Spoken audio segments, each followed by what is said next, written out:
Bom, doutor, um prazer falar com você de novo, né? A gente já tinha conversado algumas vezes no passado, mas dessa vez agora eu estou fazendo essa colaboração para a Pink Yoga no Lab de Saúde Mental, e a gente está tentando responder a pergunta de como está a saúde mental das mulheres no pós-pandemia, e tentar fazer tentar trazer um olhar assim para que estruturas, né, sociais que impõem sofrimento psíquico às mulheres. A gente já fez um levantamento grande de dados, assim, e os dados são bem evidentes quando a gente fala de depressão e ansiedade, as mulheres são maioria, assim, né? E quando a gente também vai fazer os recortes de raça, a gente também consegue ver que as pessoas pretas e pardas também estão em sofrimento mental maior. E quando a gente olha para os homens, a gente vê que os transtornos causados por uso de substâncias são mais prevalentes entre eles, né? Mas o que a gente quer olhar é o que está gerando esse adoecimento entre as mulheres, né? E como que a gente pode olhar para as diferentes interseccionalidades e como que essas estruturas que impõem sofrimentos às mulheres operam impõem sofrimentos de maneiras diferentes, olhando, né, para fazendo os recortes de raça, de classe, de identidade de gênero, de orientação sexual. Como é que a gente pode explicar, né, o que gera esse adoecimento? Perfeito. Então, Leda, isso tem sido uma preocupação que foi muito intensa durante a pandemia, né? Eu falo principalmente como psicóloga. Na área de saúde mental, nós fomos, principalmente psicólogas, né, na área psi, mas principalmente profissionais da psicologia, nós fomos muito exigidas, tanto que o número de atendimentos online explodiu, né, durante a pandemia. Foi, como apontou o Conselho Regional de Psicologia do Rio, ele fez um levantamento, e isso fomentou, inclusive, uma normatização por parte do Conselho Federal de Psicologia sobre atendimentos online, que aprimorou o que a gente já tinha, e expandiu, permitiu, por exemplo, que eu sou professora com dedicação exclusiva, eu não poderia estar fazendo atendimento clínico, mas nessa urgência da pandemia, tive autorização para fazer algumas escutas, alguns acompanhamentos. O aumento foi uma explosão de mais de 400%. Né? E esse atendimento online, porque era necessariamente online, nós tivemos demandas de colegas para fazer presencial, só que ia contra os regimentos sanitários. Né? Logo no começo da pandemia, eu falo disso em alguns escritos, inclusive publiquei para fora do Brasil, para explicar a situação aqui. Nós tivemos muita exigência de demandas imediatas na área de assistência social. Por exemplo, teve um abrigo aqui do Rio que não sabia onde caminhar, uma mulher negra, que é lésbica, né? Uma mulher negra lésbica, que sofreu abuso sexual, né? Foi estuprada dentro do abrigo.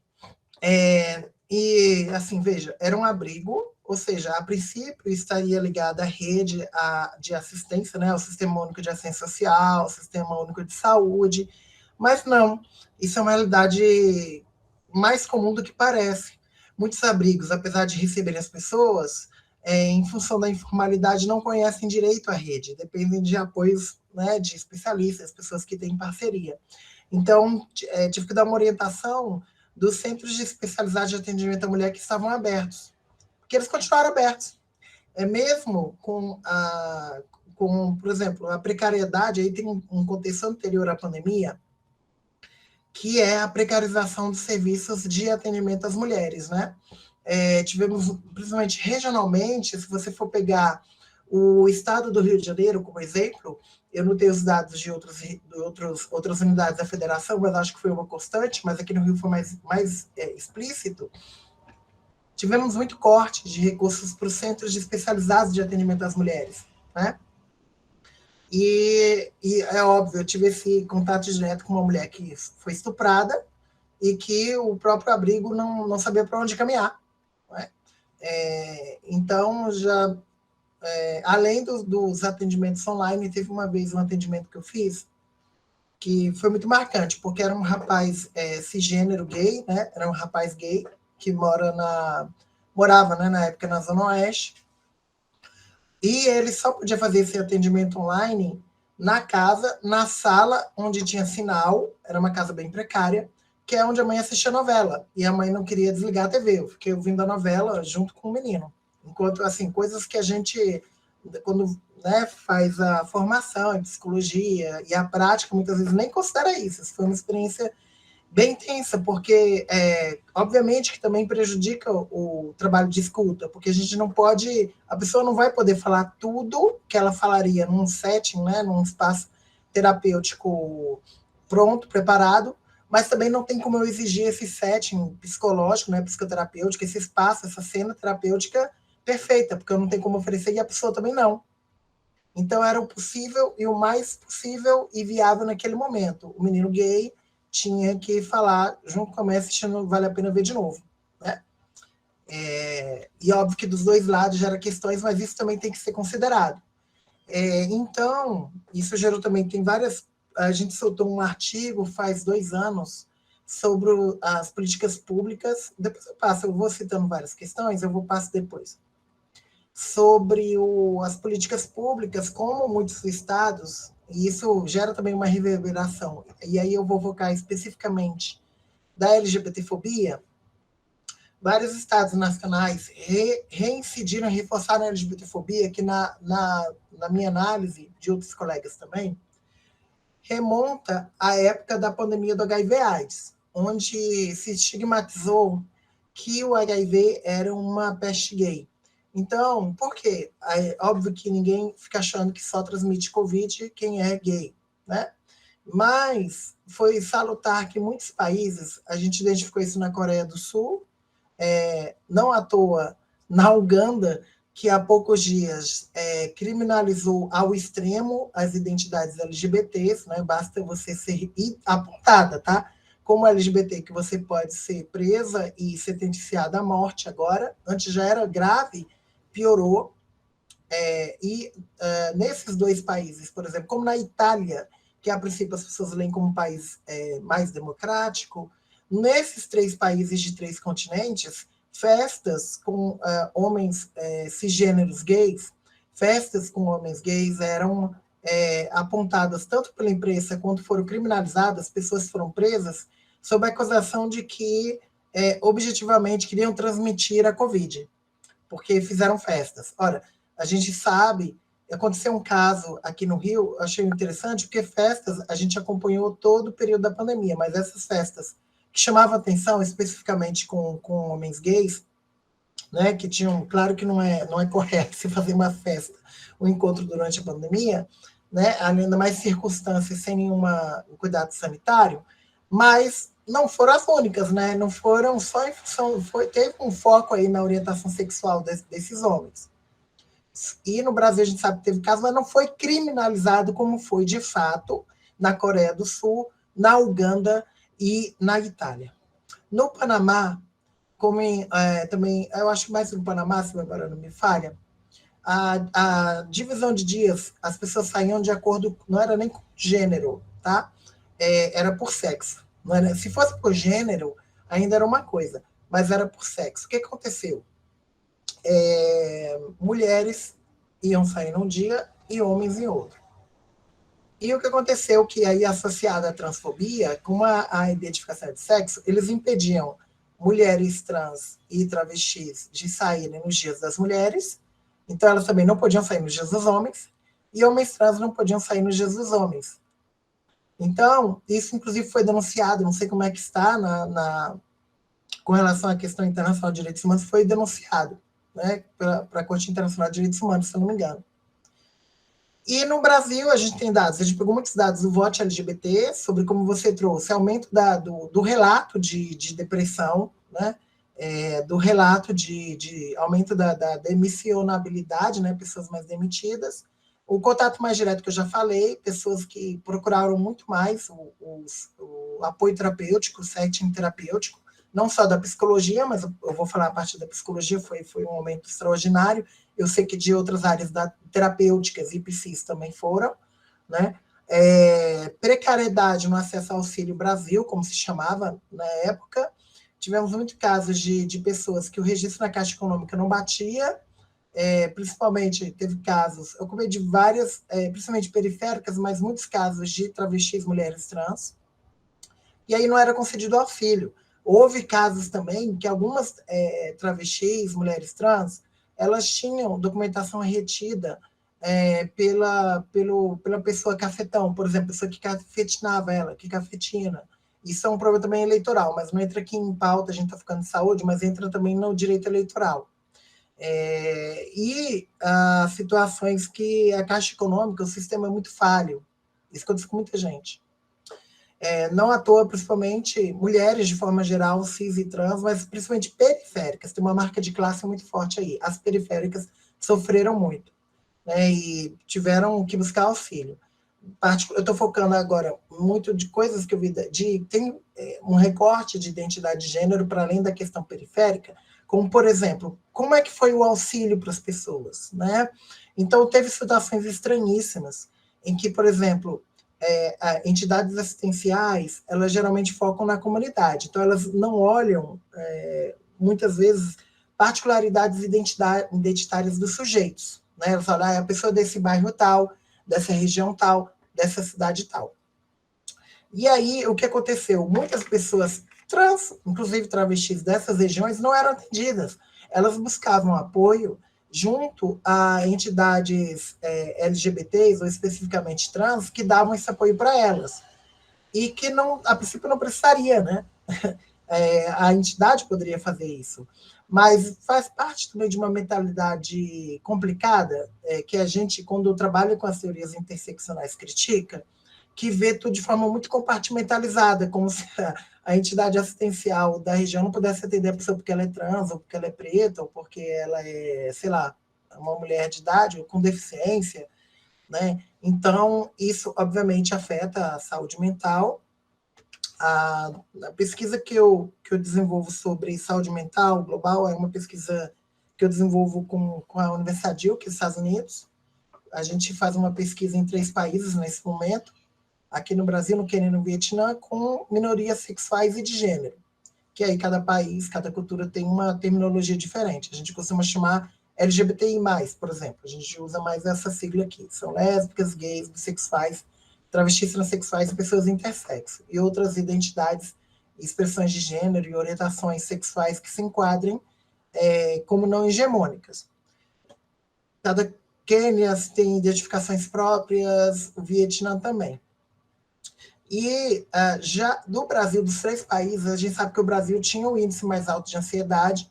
Isso a própria OMS já tem um padrão da população brasileira muito alto de ansiedade, mas o padrão que a gente trazia, a gente ainda não tem os dados dessa última coleta, mas da coleta anterior que a gente fez, que concluímos em 2019, antes da pandemia, alto índice de depressão no Quênia, por exemplo. O mais alto era no Quênia. Principalmente mulheres lésbicas, cisgêneras lésbicas, né? No Quênia, e que tinha muito a ver com o fato de, por mais que não fosse tão explicitamente LGBT-fóbico o Estado quanto é na Uganda, mas é vizinho da Uganda, tem muitos refugiados LGBTs de Uganda no Quênia, era muito forte a LGBTfobia social, o que na minha leitura, mostra os paradoxos do imperialismo e do colonialismo, porque tradicionalmente lá no Quênia, né, ali na região, tem dezenas de etnias, né, de povos, e, pelo menos do que eu identifiquei, 3 desses povos, historicamente, têm casamento entre mulheres. Mas o Estado LGBTfóbico, não tão explicitamente quanto Uganda, inclusive me preocupa essa situação agora. Eu vou até conversar com colegas, os outros colegas pesquisadores também do Quênia, como isso afeta eles lá, né? Mas ao ponto de, eu acho importante falar isso, né, para as pessoas verem como é que é a situação para além do Brasil, ao ponto de uma colega pesquisadora lá do Quênia, ela demandar, pedir ajuda de um colega norte-americano, se ele não poderia engravidá-la, porque ela, sendo mãe, tendo uma criança, filha de um homem branco norte-americano, ela estaria protegida de violências. Então, isso é só um exemplo do que a gente enfrenta no mundo. No Brasil, apesar dos problemas, eu tenho uma visão mais positiva da nossa cultura, tá? Do nosso país, comparando com o que eu vi nos outros países, né? Porque a gente tem mais suporte social, né? Isso não só para a população LGBT, né? Eu acho que para mulheres também, por mais que tenha problemas em relação com o Estado, a gente, e por também não ter o mesmo senso de comunidade que existe nos Estados Unidos, e aí se quiser depois a gente problematiza e explica isso, mas aqui tem um senso de apoio social muito maior do que esses outros países. E aí eu foco muito nas associações comunitárias, nas ONGs. Não tem como. Eu perguntando para uma pessoa desses outros países, principalmente Quênia, que eu citei, né, a gente, na pesquisa anterior que a gente concluiu em 2019, a gente perguntava se ela deixaria de ser quem ela é, se ela pudesse, se ela deixaria de ser LGBT. Quase todas as pessoas do Quênia disseram que sim. Aqui no Brasil foi o índice mais baixo, 3%. Só 3% disseram que deixaram de ser LGBTs. Porque tem uma rede que, por mais que gere muita... Eu vou ser bem tecnicamente objetiva. A ansiedade, que é um padrão populacional, a depressão, que é decorrente também dessa ansiedade, é um estado decorrente dessa ansiedade, suicidabilidade, principalmente de homens trans, tem muita tentativa e ideação por mulheres trans e travestis, mas tem mais execução por homens trans, tá? Principalmente negros, que aí no Brasil é o padrão também de raça, homens negros se matam mais do que homens brancos no Brasil, mas também transtorno de estresse pós-traumático, e que tem muito a ver com também as experiências de notícias de violência que são mais intensas aqui. Então, tem uma ligação forte de ansiedade com as notícias de violência. Não quer dizer que não tenha que noticiar, mas também um efeito de um país que tem mais liberdade de imprensa e mais divulgação de informações do que outros. Que também a forma de expressão da discriminação é mais letal do que de outros. Na Índia, existe um nível muito maior de depressão e ansiedade do que aqui, com relação à população rígida. Rígida seriam como nós chamaríamos aqui nossas travestis mulheres trans, né? Mas na cultura indiana. É muito maior o nível de depressão e ansiedade. Porém, lá o nível de violência letal é muitíssimo mais baixo do que o Brasil, pelo menos o registrado. Tá? Existe mais violência institucional, no sentido de que rígidas são impedidas, por exemplo, de entrar num posto de saúde, ou elas têm um atendimento para a saúde de forma geral, dentro de um programa, num hospital específico de Hyderabad. Para elas é uma grande coisa, né? Faz muita diferença. Para nós é diferente. A gente tem uma noção muito maior de cidadania e mais mobilidade aqui no Brasil, por mais que tenha problemas. Né? Você vai pegar a população trans, travesti, particularmente, que é mais precarizada dentro da população LGBT, por mais que tenha limitações, existe um programa nacional, né, de cuidado da saúde integral da população LGBT, que inclui aí a população trans. Tem precariedades, mas existe, né, formalmente. A gente tem uma legislação anti-homofobia, anti-transfobia, no caso, não legislação, decisões do Supremo, né, que tiveram que reconhecer a criminalização, né, da homofobia, da transfobia, o reconhecimento das pessoas trans, a identidade, né, de acordo com o gênero com o qual se identificam, que, por mais que sejam precários, existem. Né, e a pessoa trans não espera só dentro de um programa específico, de um hospital, de uma cidade específica ser atendida. Né, só em situações que a pessoa está extremamente precarizada. Existe uma mobilidade maior. A gente tem pessoas trans como professoras, pesquisadoras, advogadas, parlamentares. Então, mesmo que seja recente, mostra todo um processo que é diferente de outros países. Mas aqui tem essa característica. Os dados, obviamente, aí um congênere com mulheres de forma geral, né? Tivemos que ficar expostas a situações de mais risco.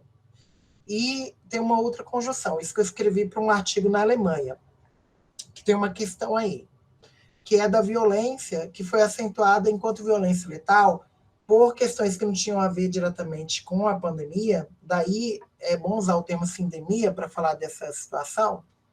Eu falo disso em um outro artigo, sobre o novo anormal, né? Que as pessoas falaram muito do novo normal. Eu estava falando, não, tem que pensar no novo anormal, né? E aí depois eu passo esse artigo também. que é o seguinte, como se tornou uma sindemia a questão da Covid, porque se juntou a questão sanitária, e particularmente, além dessa questão global, né, de machismo, de LGBTfobia, e no Brasil de racismo, se juntou com um governo negacionista, um governo que, por uma decisão que necessariamente tem relação direta com a segurança pública, mas afetou a saúde, que foi a liberação do porte e posse de armas. Isso teve um impacto, né? Claro que já era esperado, teria um aumento nas milícias urbanas e rurais, mas teve um impacto direto no aumento do feminicídio, no aumento da violência letal. E é clássico na literatura sobre suicídio. É óbvio que a maioria desses homens sendo acesso à arma se mataram mais com arma. Então, como não é público, não são públicos esses dados sobre suicídio, e aí é uma outra discussão, né, que tem todo um cuidado e acaba apagando a percepção social sobre o suicídio, mas certamente, se aumentou o feminicídio, a violência letal contra diferentes populações discriminadas, em função do porte de arma, da possibilidade de acesso à arma, do aumento de armas circulando, certamente aumentou o suicídio letal. Porque, em geral, homens, né, eles se matam de forma mais letal do que mulheres. E isso falando dos homens com acesso à arma, mas esses homens, geralmente, antes matam mulheres. Tá? Então, o impacto do feminicídio, do medo de ser morta com uma pessoa que tem uma arma em casa, seja uma arma branca, uma faca ou uma arma de fogo, a autorização pelo governo, né, não vou falar Estado, pelo governo de então, né, a posicionamentos machistas, né, racistas, LGBTfóbicos, sobre o discurso do machismo dominante, da dominação masculina. Então, para encerrar, como não é possível que não aumentou a depressão, a ansiedade, não aumentou muito mais coisa. Até porque a gente tem os fatores que influenciam esses dados. O medo de ser assassinada, a ciência de que tem armas circulando, mas nas eleições ficou evidente isso, até no perfil das eleitoras. Né? Quem defendia armas perdia voto de mulheres, porque as mulheres sabem que as mulheres, que somos assassinadas com arma. Seja arma de fogo, com vários tiros, no caso de crime de ódio são muitos tiros, no caso de arma branca são muitas facadas. E isso foi uma constante, né? Além de situações outras aí, que aí é mais com relação a homens, né, que não foi tão reportado de aumento de suicídio por causa do porte de arma de fogo. Então, é isso. Temos muito trabalho porque é uma comunidade, eu entendo, isso é uma conclusão minha, uma população que está extremamente fragilizada com os danos da pandemia, mentalmente. Não basta só teve toda uma catarse do processo eleitoral, foi muito lindo e tal, mas a gente vai ter muito trabalho, viu, Leda? Eu entendo, por talvez até 2 gerações, para lidar com danos psicossociais causados não só por esse período, né, mas o que ele potencializou e o que a gente ainda vai ter que lidar em diferentes expressões. Então, a senhora acha, então, avalia, né, que não foi só a pandemia, né? A pandemia já geraria um sofrimento, mas existiu todo esse outro contexto que impôs esse sofrimento ainda maior para essa população que, apesar de, em comparação a outros países, tem ali políticas destinadas, né, mas tem esse medo constante da violência letal, né? E aí, assim, como psicólogo, assim, o que você diria, né, que tipo de sintomas isso gera nas pessoas, assim, né, esse medo constante? Como é que as pessoas, sobretudo as pessoas trans e travestis, né, sentem isso no dia a dia, assim, né? Que tipo de sintoma aparece e como é que isso vai impactando a saúde mental dessas pessoas no médio e longo prazo? Sim, o medo constante, infelizmente, eu devo te dizer que é uma realidade de toda pessoa que nasce no Brasil, tá? É parte de uma realidade que, obviamente, vai ser destacada para mulheres, população negra, indígena. Vou sintetizar. Quem não é homem branco, cisgênero, supostamente heterossexual, vive essa situação de constante medo, tá? Mesmo uma mulher branca, heterossexual vive essa situação. Claro que em uma escala diferente de outras mulheres, né, de pessoas LGBTs, né, de negros indígenas, mas ela vai estar presente. A questão, então, portanto, na minha visão, não é o medo em si, porque ele já é uma realidade da nossa cultura e que já traz danos históricos, né? Como eu falei, a gente é uma cultura extremamente ansiosa, que tem... quando a gente pega os dados de suicidabilidade, o homem negro se mata muito mais do que o branco, né? E não é só por uma questão estatística, populacional, tem um viés racista na marcação do suicídio. Homens trans, e principalmente negros, se matam mais, tem outra marcação aí também presente, né, de gênero e raça. E os dados que a gente tem, né, de todos os outros, depressão, e transtornos de estresse pós-traumático, que é um da pesquisa que a gente desenvolve, que para mim chamou muita atenção, né?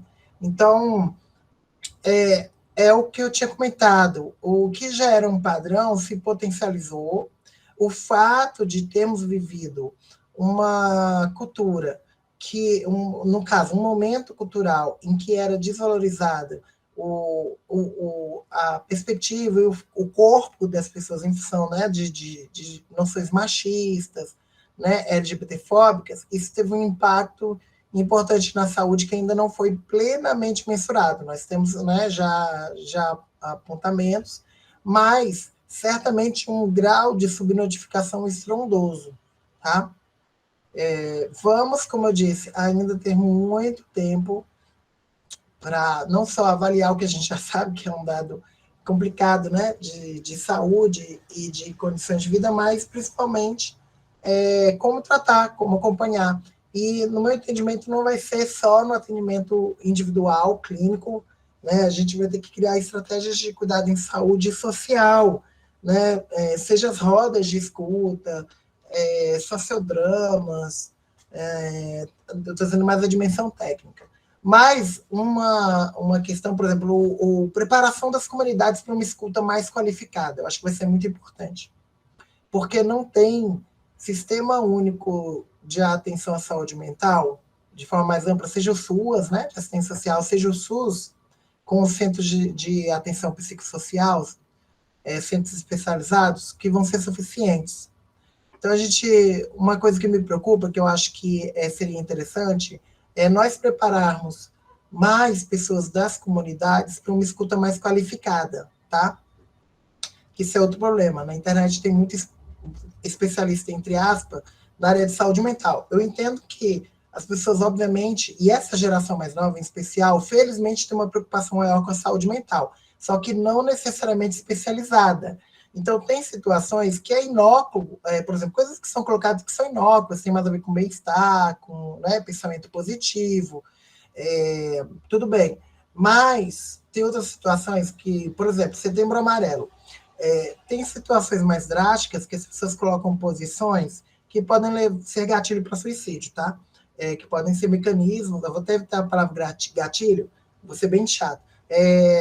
Podem ser elementos, né, que levem ao suicídio, né? Pode ser algo que leva uma pessoa para um surto. E muitas vezes sobre um discurso, né, de cuidado, de felicidade, de bem-estar, em busca de likes, porque infelizmente é uma realidade da cultura que a gente vive, né? A cultura virtual, e que muitas vezes um discurso de cuidado do outro está ligado com uma exposição. E nem sempre se tem um discurso de colocar a palavra em cena, que é muito próprio da terapia, mas é um espaço próprio construído para isso. Então, é muito complicado o que a gente vê e que pode levar a situações não só de depressão, ansiedade maior, e isso é muito evidente nas redes sociais, né?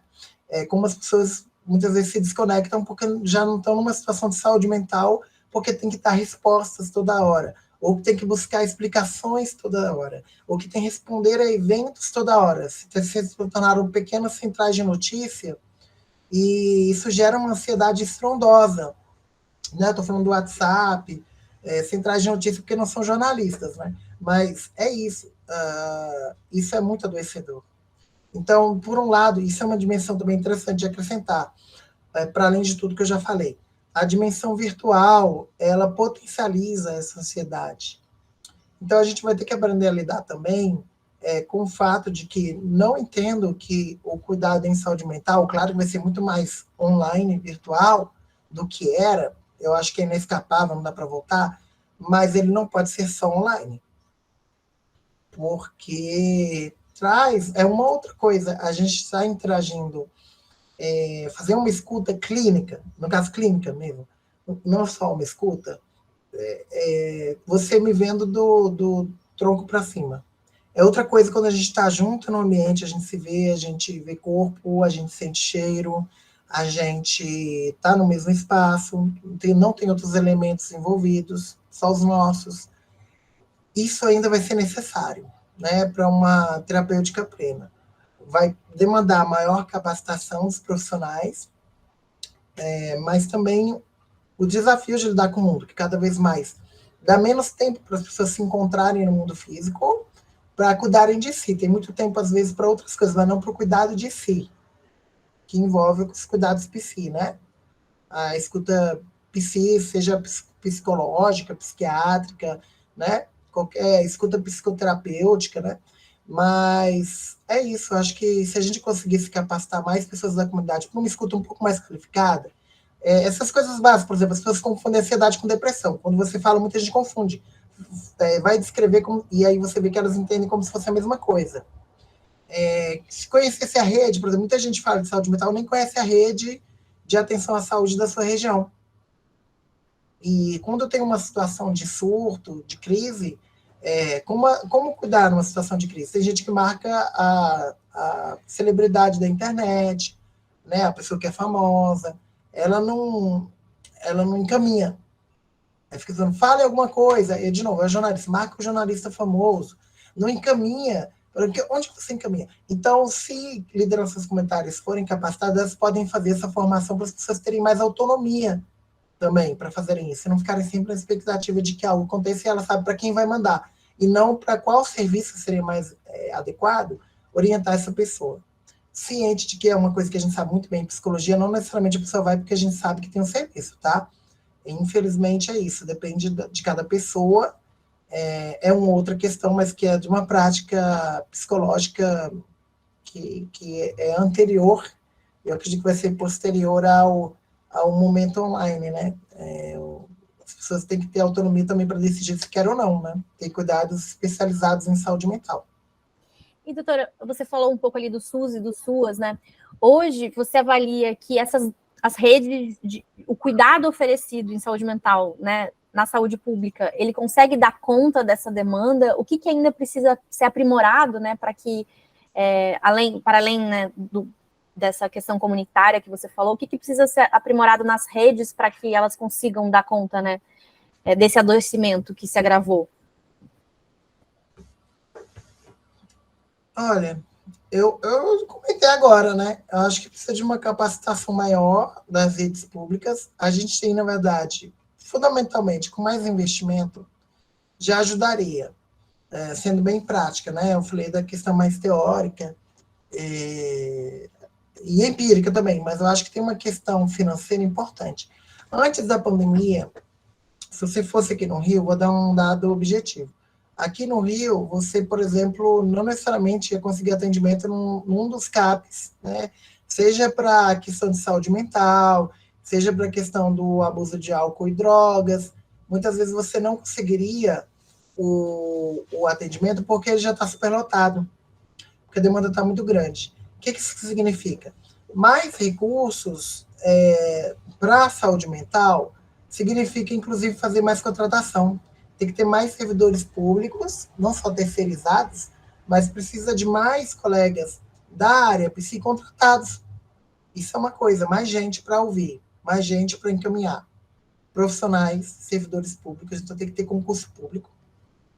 E tem que ter estrutura para as pessoas ouvirem, não basta ouvir da cadeirinha, tem que ter um ambiente também mais adequado, se a gente realmente quer fazer um serviço de atendimento à saúde mental qualificado. Ou seja, criar mais centros, criar centros com mais estrutura, dinheiro, recurso público, mesmo que seja parceria, instituições privadas, mas tem que ter.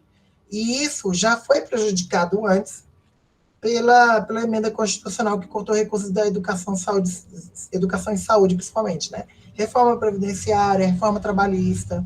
Então, com esses cortes no serviço público, principalmente a população mais carente, que não tem à disposição consultório particular, ficou mais excluída ainda. Então, sintetizando, já que a gente tem profissionais que, claro, precisam sempre de mais e melhor qualificação, acho que principalmente nos temas ligados a gênero e sexualidade, gênero, sexualidade e raça, tá? Nos três precisam de uma qualificação melhor, porque não é porque seja na universidade, Instituto Federal, né, na academia de forma geral, a gente tem discutido mais, mas precisa aprofundar a qualidade da educação que considera gênero, raça e sexualidade. Isso é uma coisa que também necessita de mais investimento e interesse de muitos colegas que não têm interesse mesmo em tratar dos temas dentro das suas áreas acadêmicas. Mas do serviço público, em especial, tirando aquilo que depende mais da autonomia universitária, é isso. Como investir mais, considerando uma legislação que já cortou recursos, que impediu o concurso público, que manteve, hoje, inclusive, eu estou falando contigo no dia que foi aprovado o aumento linear de 9% no aumento dos servidores públicos. A gente está há anos sem aumento algum, né? E muito pouco, foi 9%, não bate a inflação que ocorreu nesse período. Então, isso precisa de um desafio ainda maior e uma preocupação com saúde mental que muitas vezes os leigos, quando pensam, estão pensando, vou dizer bem didaticamente, que brota, né, pessoa que vai ouvir, mas precisa de um investimento, né, de um cuidado financeiro e de um interesse público que, mesmo que tenha dinheiro, muitas vezes não pode ser investido nisso. Então, é um desafio do Estado brasileiro ter seriedade, entender com seriedade essa demanda em saúde mental da população. Acredito que tivemos avanços, mas eles dependem muito, Leda, de o que agora que assumiu o novo governo, né? Como ele encontrou, qual é o recurso disponível que ele tem para esse cuidado em saúde mental, como ele está pensando a rede, né, os desafios. Eu acho que ainda vão levar muito tempo para poder resolver, encaminhar minimamente possível essa questão. De novo, eu repito o que eu falei. Pode ser um número mágico, que eu estou dizendo, mas me parece que vamos ter um bom tempo de trabalho se tivermos investimento em saúde mental, e esse bom tempo tem relação com umas 2 décadas, porque nós temos crianças e adolescentes aí nesse contexto que já foram afetados, né, além dos adultos, né? Então, a gente vai ter muito trabalho ainda para poder enfrentar isso, precisa de investimento, não tem outro caminho. E para a gente finalizar, doutora, e também, assim, queria saber a sua visão sobre uma coisa que a gente tem ouvido, assim, também, que não dá para olhar a saúde mental separada das outras áreas, né, da vida das pessoas, né? Não dá para falar de saúde mental se a gente não conseguir garantir segurança alimentar, se a gente não conseguir garantir renda, emprego, né? Qual que é a importância dessa visão intersetorial quando a gente fala, principalmente, da saúde mental de pessoas LGBT e pessoas, né, e especificamente de pessoas trans e travestis no Brasil? É o que eu já falei, o conceito de sindemia, para falar da Covid, eu considero de fato mais relevante porque aponta exatamente para isso. Não foi só um fenômeno sanitário, foi um fenômeno que juntou problemas políticos, né, sociais do Brasil com problemas sanitários, e que, no caso do Brasil, e aí naquele artigo que eu falei que a gente tratou da pandemia, do contexto global, e o foco na LGBTfobia, principalmente na questão da maior demissionabilidade, que já é um padrão de gênero, né? Mulheres são mais demitidas do que homens. No caso da pandemia e das questões LGBT, esse padrão manteve-se, né? LGBTs foram mais demitidos. E o outro padrão, focando especificamente na população trans, que já era mais sem acesso ao mercado de trabalho formal, tá? na questão da empregabilidade, tem uma particularidade: pessoas trans, de forma geral, no Brasil, boa parte que são principalmente mulheres trans travestis, estão inempregáveis no mercado formal. Então, tem trabalho tem, mas é o trabalho sexual, e que, por exemplo, no último censo, que é uma amostragem feita pela Rede Trans, a Rede Trans fez uma pesquisa, que é o Censo Trans, que é uma amostragem de várias capitais muito boa, e que mostrou que quase mais de 80% dessas mulheres trabalhavam no trabalho sexual e recebiam menos de um salário mínimo. Menos de um salário mínimo. Então, eu acho que é importante destacar, não é porque você é pobre que você tem adoecimento mental, tá? Tem uma questão que tem a ver com desigualdade e com contexto social, de novo, a conjuntura em que isso se associa. Então, essa mulher trans, essa travesti, além dela receber pouco, tem pouco acesso, portanto, pouca mobilidade social, ela é alvo de transfobia, ela é alvo, muito provavelmente, de racismo, porque a maioria é negra, ela é alvo de putafobia, porque ela é profissional de sexo, né? Então, tudo isso junto e tem esse impacto.